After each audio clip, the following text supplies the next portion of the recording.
Ons hoor gereeld van sommige instellings en sekere opposisiepartye dat die grondwet te alle koste beskerm moet word. Ons verneem ook dat verskeie regte in die grondwet verskans word. Maar hoeveel beskerming bied die grondwet werklik aan minderhede? Dit is die vraag in vandag se toekomsgesprek.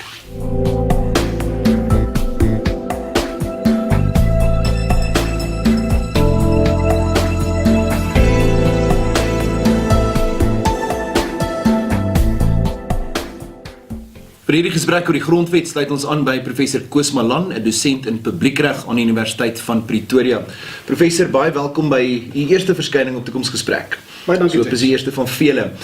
Ons het al verskeie programme het ons gesels oor die druk wat Afrikaans op kampusse beleef. Ons lees en hoor gereeld ook van die onsekerheid rondom eiendomsreg. Hoekom word daar nie net op die grondwet beroep om daardie regte te beskerm nie? Taalregte en eiendomsreg en dies meer. Is dit dan nie in die grondwet verskans nie?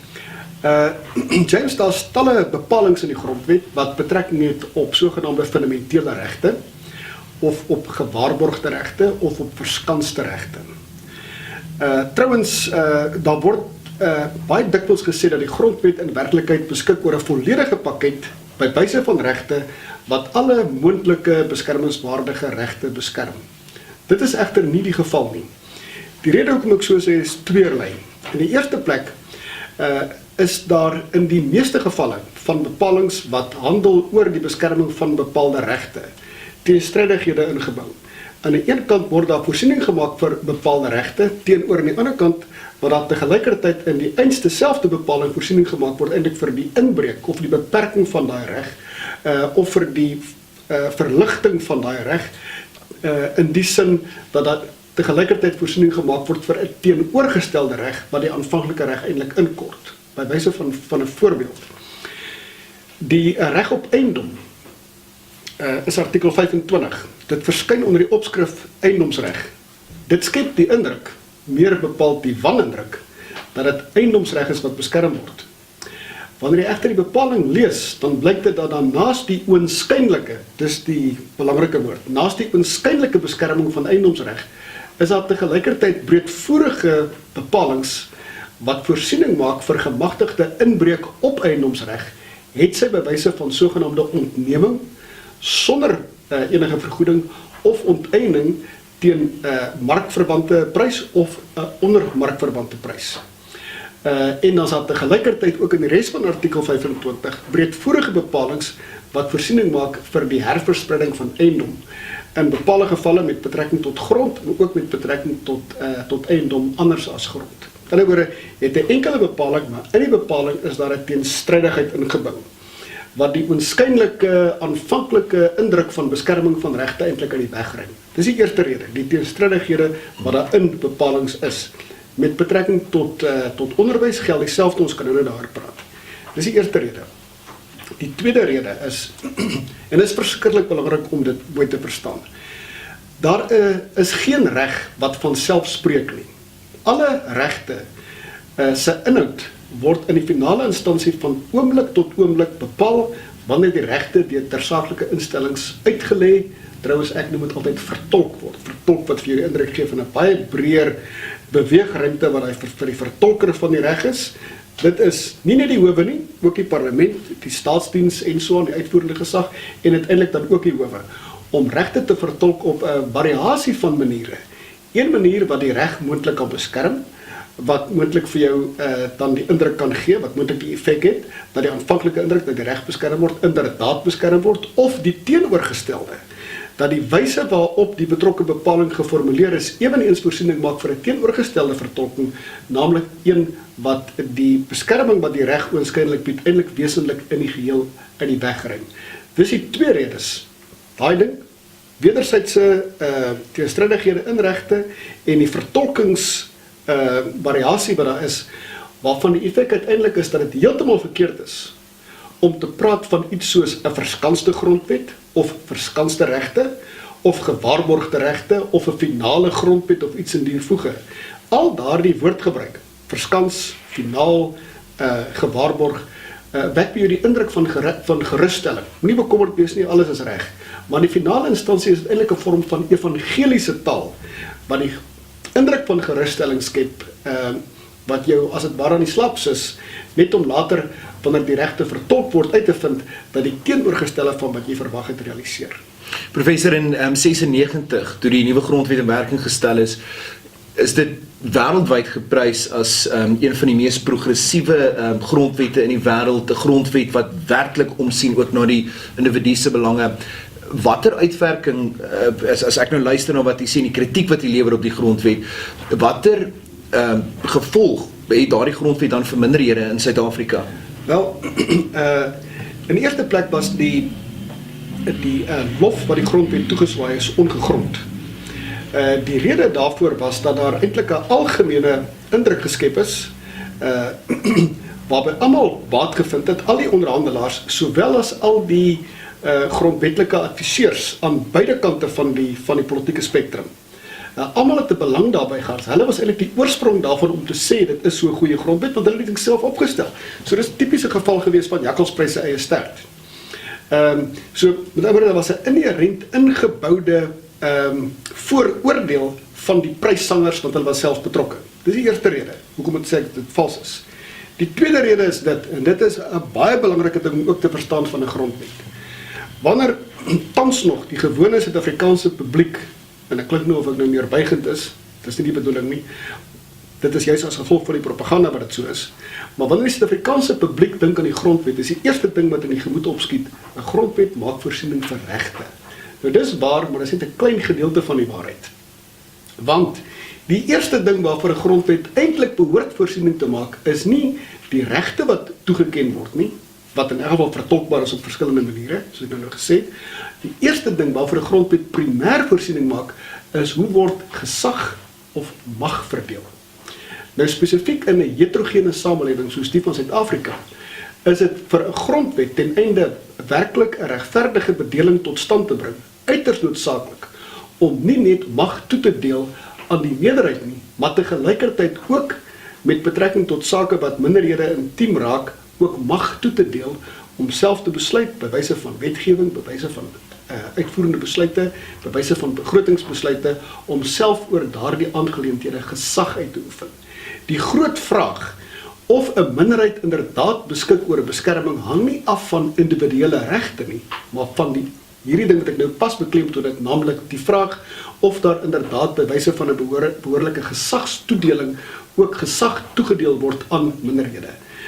Dit bestaan nie, op sterkte waarvan 'n mens tot die gevolgtrekking kan kom dat die Suid-Afrikaanse grondwet ten aansien daarvan wesenlik tekort skiet. Dit is die groot probleem met die Suid-Afrikaanse grondwet, en dit is die rede in die finale instansie waarom dit inderdaad nie korrek is dat dit sogenaamd die beste grondwet in die wêreld is. Kom ons kyk minderheidsregte en groepsregte vir 'n oomblik op sy, en ons kyk na individuele regte.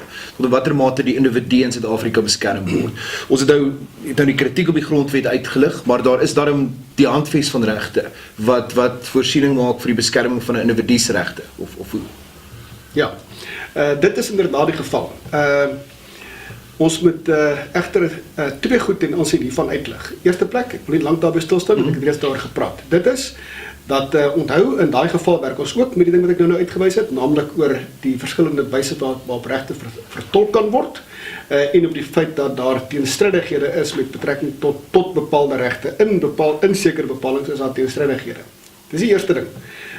Wat onmiddellik ook hierdie ding wat ek nou uitgewys het, naamlik van die oënskynlike gewaarborgdheid of verskansdheid van die regte, wat dit eintlik uit die weg ruim. Dan is daar 'n tweede ding. Baie individue in hulle individuele hoedanigheid is inderdaad nie werklik net in 'n individuele hoedanigheid nie. Dit is mense wat lede is van 'n bepaalde gemeenskap.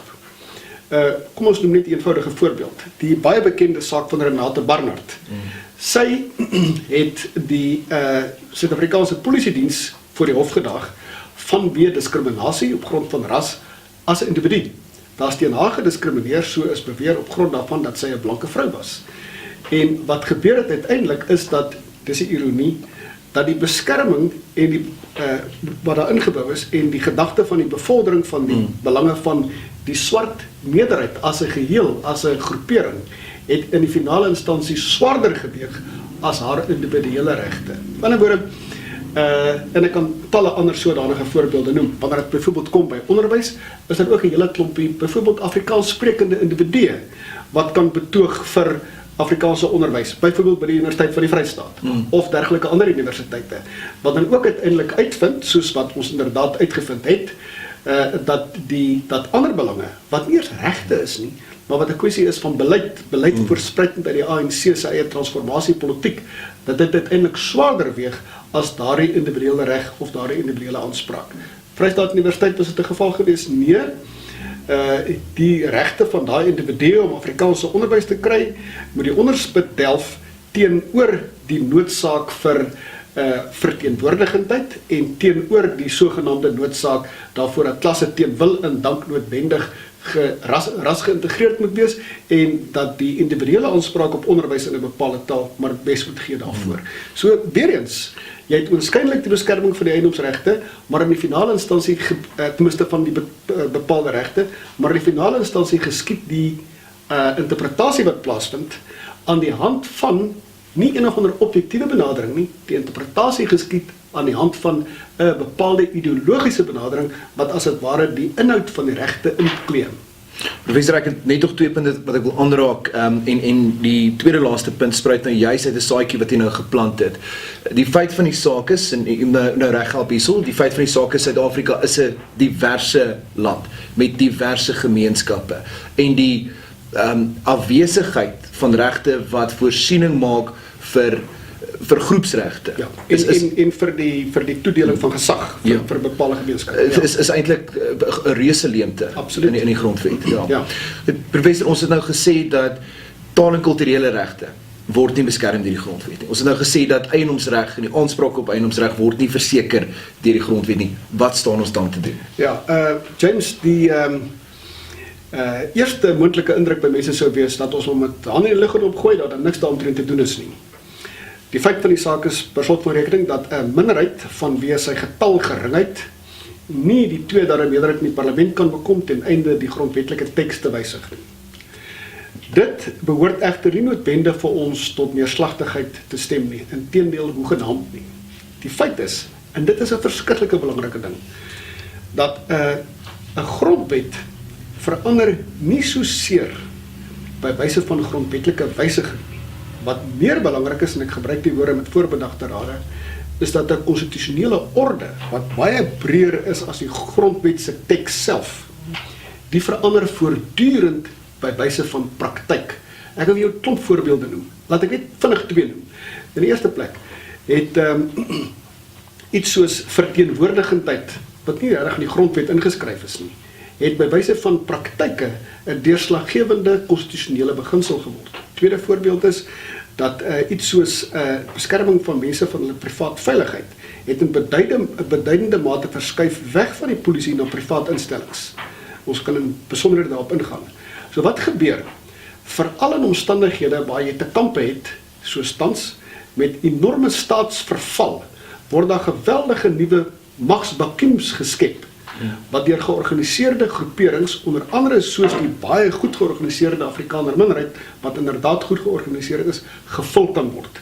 Dit gebeur inderdaad by wyse van dinge soos maatskaplike sorg, privaat sekuriteit, onderwys, Orania, wat hulle in 'n beduidende mate bepaalde stuk selfbeskikking, selfregering tot stand gebring het. Daai goed is inderdaad van wesenlike konstitusionele belang, aangesien dit die aard en inhoud van die konstitusionele orde verander.